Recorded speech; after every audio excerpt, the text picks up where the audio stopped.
Son illərdə Azərbaycanda ən çox tələb olunan 5 peşə istiqaməti müəyyənləşib. Əmək və Əhalinin Sosial Müdafiəsi Nazirliyinin tabeliyində olan Milli Observatoriya bununla bağlı araşdırma aparıb. Belə ki, son 2 ildə 25.678 vakansiya arasında aparılan araşdırmaya əsasən ən çox tələb olunan peşələr sırasında satış təmsilçiləri, mühasiblər, kredit və insan resursları üzrə mütəxəssislər yer alır. Bank sektoru isə 9,2%lik payla vakansiya sayına görə ilk onluğa liderlik edir. Bu isə əmək bazarının getdikcə daha da ixtisaslaşmış və texniki sahələrə yönəldiyini göstərir. İnsan resursları üzrə mütəxəssis Nüsrət Xəlilovun sözlərinə görə, texnologiya və rəqəmsallaşma ilə sürətlənən bu sahələrdə peşəkar kadrlara olan ehtiyacı artırıb. Daha çox gördüyümüz kimi 5 vəzifədən 3-ü satış sahəsindədir.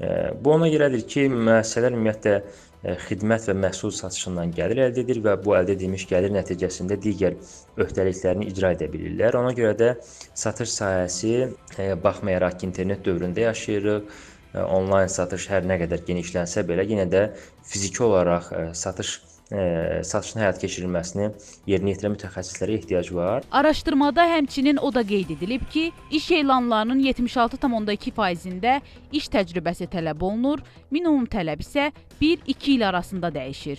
Vakansiyaların 67,2%-də ali təhsilin əsasən bakalavr səviyyəsi tələb olunur. Məvacib göstəricilərinə gəldikdə isə qeyd edilən 25.678 vakansiyadan yalnız 1/3-də əmək haqqı qeyd edilib. Təklif olunan məvacib 400-7.000 manat arasında dəyişir. Maraqlısı burasındadır ki, qeyd edilən ixtisaslar üzrə bir çox hallarda işçi tapılmır.